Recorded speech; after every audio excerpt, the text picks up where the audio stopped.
Welcome to the Get Emergent podcast. This is where we like to discuss ideas and issues related to leadership, team, and organizational development. We like to provide concepts and ideas that you can turn into pragmatic experiments to help you develop your higher potential in your work and your leadership. And hopefully you'll find some better practices to apply in your work. I'm Bill Berthel. And I'm Ralph Simone. Ralph, I'm really excited about our episode today because we're not only going to be modeling that we are lifelong learners, and that's really normal in our work and leadership, but preparing for today and what we're learning as coaches, trainers in leadership development. It really gave me the opportunity to be hyper reflective on where I could do a little better. I like this topic because recently I was asked the question, what do I look for in an employee or a leader? And it's somewhat, one of the things is this willingness to learn. And so I think that got us excited about what are we learning about ourselves and from our work, but also from the work we do with our clients. You know, what are some of the challenges? And we thought it might be fun to share some of the things that we're learning so far this year. We're, not quite at the halfway point. And so why don't you get us started? What's one thing that you're learning that came to mind? Thanks. I thought about this in a few different ways, but learning about myself, you mentioned that we have this opportunity to learn a little bit more about ourselves. I'm almost a little embarrassed to admit this, but I'm not as good a listener as I train others to be. Learning that about myself. I'd like to reframe that I have more potential to be a better listener, but if I'm really just, raw with myself, I'm not listening as well as I'd like to. As a coach, I feel my primary job is holding that space and listening. And I think I do it well in my coaching, but you know what? I'm thinking too much. I'm in my own head. I'm processing, I'm analyzing, I'm thinking about the next question, right? I'm thinking about my response instead of being fully present, fully paying attention and listening. Well, as a good meditation teacher would say, it's good that you're noticing that. Right. But I think I'm learning that most people aren't fully listening almost at any given time. And I think we miss things. And I think one of the things that I'm continuing to learn is that just this pace and speed that we're operating under and the sense of overwhelm that people feel in organizations, that many of the conversations are simply sound bites. And they don't really get at the content or the context of the real challenge at hand. I love that you say that sound bites, Ralph. So something I really bristle against in our industry, I really dislike, is when I'm hearing either coaches or other trainers talk like bumper stickers. That's what I like, right? And I watch myself in that space because I don't particularly like it. But I realize the reason I don't like it is because I think it's those sound bites, right? It's just kind of just putting out those little sound bites instead of a deeper connection. Yeah. Well, and what does it even mean? I think even this idea, we're talking about listening, about being present or being in the now, it gets so overused. Yes. And I think if we can kind of dig a little bit deeper and, find out what do people really mean? What's the real challenge here? And what are some things that we can help them explore experimenting with? Yeah. So let's go back and forth here. What are you learning about yourself in your practice so far this year? I think, unfortunately, I think I said this in front of my whole family, that I'm learning that I'm still quite a perfectionist. And I think all three of my family members burst out laughing like, it took you this long to figure it out. But I'm learning that I need to embrace it. How so? Well, there's an upside. Yeah. There certainly is an upside to wanting things to be at a high level. Sure. And the one thing I am learning that I can, and I've framed it this way, I can have these very high and perfect aspirations, but lower expectations, and then appreciation for what I did accomplish or what I did learn. Because I don't want to lower my standards. Right. As I said proudly to my wife the other day, I can spot a mistake a mile away. But I think there's an upside to be able to sense and spot things that are not as complete as they could be. Sure. And I'm learning that embracing that and redirecting that is actually a useful tool.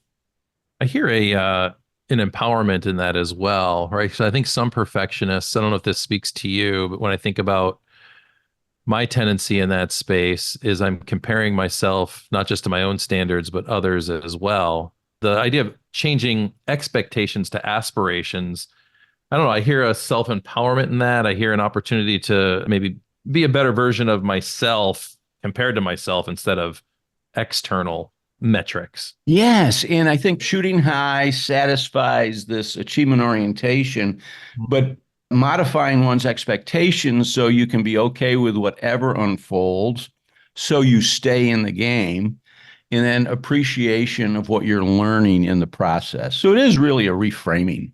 And I bet an outcome will be less disappointment. I feel like there'd be, Yes. yeah, Yeah, I think that's spot on because the disappointment creates resistance and sometimes it causes me to not take action, to kind of stay stuck. So, yeah. One way I was preparing for today's conversation was thinking about different than what I'm learning about myself, what I'm learning about my practice of coaching. And what I've really been noticing is this sounds minimalized, but I have no other way of saying it. Just holding the space is huge. So many leaders are doing great work out there, but a lot of it's very transactional and very fast paced. And holding the space for them to do some discovery or some verbal processing has been really impactful with the people I've been coaching, just holding that space. so this may not be good for our business model, but quite frankly, I think that's brilliant. I think that people don't have very much space ever held for them. And so we don't have to ask a lot of really great questions. We don't have to share a lot of brilliant insights, Solve anything. but just sitting there, allowing people to kind of do their own self-discovery and exploration. I was reviewing all of my coaching notes from the beginning of the year. I was looking for patterns, and I think, Yes. relative to why this holding the space is important, people are feeling overwhelmed. Many leaders are so tied up with the day-to-day tactical and doing that they aren't investing much energy around just thinking. Yes. And so I think the holding of the space provides that opportunity. Often it catches them short, though, because it's something that they're out of practice doing. They're not in the habit of just getting quiet and thinking bigger or different thoughts or being introspective. I And think you're exactly right. This is going to sound a little critical, but so many folks I'm working with are on autopilot in their work and their personal lives, right? Routines, patterns, reoccurring tasks, a lot of transactional work has them on fast pace, has them on autopilot. The thing is, I think many of us are. I'm not sure I'm immune to that either. This is hitting home. And I think a measure of success is getting more things done, absolutely. driving that, right? There's an urgency. But we were talking the other day, there's getting stuff done, but there's getting the right stuff done. And I think one of the curses that haunts high achievers is they operate under the additive principle. They learn a new technique, they get excited about it, and they just add it on top of all of the other things, as opposed to stepping back and saying, what can I take out? Or what could I put on hold? Or what could someone else do? And I think that's where holding the space and asking some questions gets people to kind of look at it from a different perspective. And because of that automatic pilot, one of the things I'm learning is that people are not intentional Mm. about what it is they want, why they want it, and how they need to show up in order to get it. And that comes through. I mean, it's interesting. One of my opening questions in any conversation, but certainly a coaching one is, what's on your mind? Or how could I be of best use to you or service to you today? And most people say, wow, that's a great question. And they have no idea, Yeah, yeah. which is okay, Right. right? Because, it's in the not knowing that the knowing appears. But it seems like it ought to be something you ought to think about, right? Using the time intentionally. And I think this is what leads to the other thing. This is not a new learning, that we are spending an inordinate amount of time in unproductive meetings. Mm. Right. But I think that's linked to this fast-paced, being on automatic pilot. We're not being intentional about the meetings we participate in, what the objective of the meeting is, what's our desired outcome. And therefore, we're just kind of churning. Yeah, churning is good. What's coming up for me is this desire to turn these vicious cycles into virtuous cycles, right? And I think it goes back to intention that you're right. Get breaking that cycle, at least through a practice of being more intentional in setting up our days and our weeks and our planning, anchoring back to our values, right? In those intentions, and then really paying attention and calibrating through the week with that. Well, Bill, I think that one of the things that I'm also learning that people aren't doing for themselves is they're not advocating for themselves. They're not asking for what they need or for what they want for myriad reasons, right? They don't want to appear selfish. They don't think it will go anywhere. No, right? There's a risk in asking for what you want. You could hear no. Yeah, they're afraid to surface it. And, I've been playing around with this with clients. I said, all right, look, it sounds like you're not ready to ask for that. So how about you just write out what you would ask for? What is it that you would ask for? And I've been playing around with this myself. And, we've talked about this in other podcasts, this importance of changing a complaint or frustration into a request. And in the last 2 weeks, in two non-work transactions, I've had some disappointment or frustration, and I've immediately called up and asked for what I wanted. And in both cases, was pleasantly surprised at the response. And it's an interesting thing. And, they weren't huge asks, but it was just asking for what I wanted. And I'm seeing not enough people advocating for themselves in organizations, almost this selflessness, almost like being martyrs, right? They're doing more than they think they ought to. They're not being valued for it. And yet they're not asking. They're not asking for help. They're not asking for recognition. They're not asking, right? And I'm not sure what's causing it, but that's a pattern that I've been noticing. Yeah, and I'd agree with you. I think sometimes it shows up as not setting those clear expectations for self and others, not setting some boundaries, and a little bit of, martyrism. I mean, going above and beyond is wonderful at times, but maybe there's an over reliance or too much of that happening with most leaders. Yeah, I think one of the things I'd like to encourage people to do is practice more of this healthy selfishness. And it is both and, right? There is an element of selflessness and selfishness that needs to be balanced in order to sustain performance in any organization. Now, you got to take care of yourself and you need to take care of others, both. Yeah, absolutely.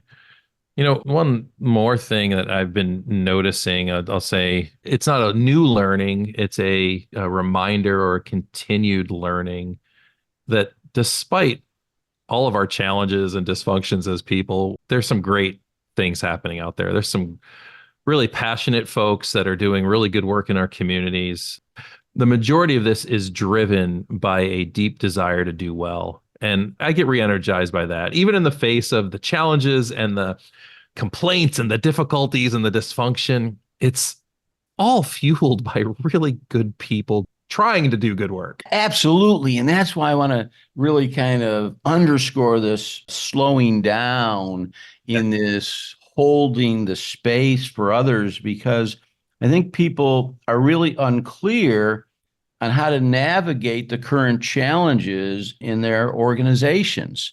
They want to change things. They want to make them better. They are expending lots of energy, but they don't seem to have found the most effective ways to do that. And I think it's counterintuitive. I think that's where you need to pause. That's where you need to get away from it, right? To step away from it so that you can see it from a clearer and fresher perspective. Oh, yeah, I'm guilty of that. My tendency is to muscle it more or to work harder at it, right? It is counterintuitive. Well, I've been thinking about this. You use the word muscle. I think we over muscle and don't massage enough. And, I was thinking about this I've been doing a therapeutic massage lately and how much better I feel. Same. I'm doing the same thing. And it's, And I'm learning that I've got a lot of blocks, Yeah. right? And I've got a lot of restrictions. Yeah. And you actually aggravate those blocks and restrictions when you try to muscle things, when you try to muscle it through and push it through and drive. And well, there's a need for that at times versus massaging it. And maybe it should be muscle and massage. And I'm finding great value. I'm feeling much better, but I'm wondering how organizations would feel better if they were doing a little less muscling and a little more massaging. I love it. What's the equivalency of that massaging in the workplace, Ralph? I'm curious what we'd ask people to experiment with to get those massage sessions in. That's a great question, and I'm not sure how I would answer it, but I think it goes back to part of it is holding the space, right? I remember my first reaction to getting a massage was, I don't have time for that. Exactly. So the first thing is finding time for it. The second thing is that it might be a little painful in the Yes. beginning. And I think when we look at a muscle, a tightness in the tissue is similar to a bottleneck in the organization. And in order to work it out, it may be a little painful at first, right? And it requires a much different way of looking at it. That's the first thing that comes to my mind. What would you add to that? I like that. I think continual improvement kind of mindset that is the massage, right? The self-care, it's the organizational care. I think that's applied in process. I think that's applied in the technology and tools we use, but I think it's applied to the relationships we have in the workplace as well. There's a little too much head down, eyes down kind of happening. These sound silly, but going to lunch with people, not at your desk and working, right? That's muscling it. Pause and have that break. Yeah. Strike up a conversation with your coworker. I think it's those seemingly small things that are mini massages along the way.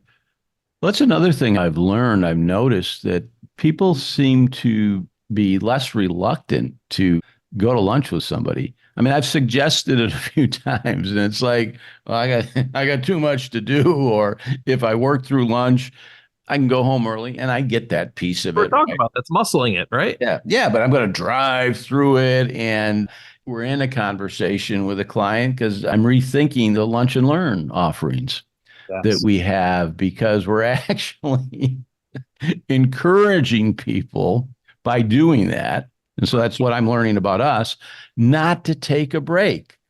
So we're actually not congruent when we do those things, right? It's additive. How do we get this in there in the least disruptive way, as opposed to what could we take out and do this during the, non-lunch hour? It's kind of an interesting one, and we'll continue to work on it. But I'm learning that's what people will tend to do. They'll say, let's just fit it in. We'll skip lunch. And, lunch, you forget about the sustenance part, which is obviously important. But, breaking bread is about relationship building. That's right. Yeah. And I'm learning that we could be more intentional about that as well. And I think the punctuation on this episode is that it's not learning just for learning's sake. It's learning to do something a little differently moving forward, run a new experiment, shift a behavior, try something from the learning, right? So as we reflect on this, we're going to have some opportunities to, for me, it's been a focus on listening better, being in the conversation with my coaching clients, and not thinking about the next question. Yes. Questions just come to me. That sounds corny, but they do. They show up when I kind of let it go or release it a little bit. And for me, I think it's embracing my perfectionism as opposed to resisting it, in using it as a way to see how all of the pieces fit together, and using it as an opportunity to see how I could be more perfect in the way in which my life is managed or integrated. And so I think I'm learning to embrace that more as opposed to resist it and fight it. Ralph, thank you. Thanks, Bill. And folks, thanks for listening. We hope you enjoyed this episode and that you're looking forward to more. You can listen to a new podcast 2 times every month here at Get Emergent or wherever you listen to your podcasts. And if you picked something up you're going to apply to your leadership and your work, that you're going to experiment with, let us know how it's going, and just reach out to us at support@getemergent.com or directly to myself or Ralph. Thanks for listening.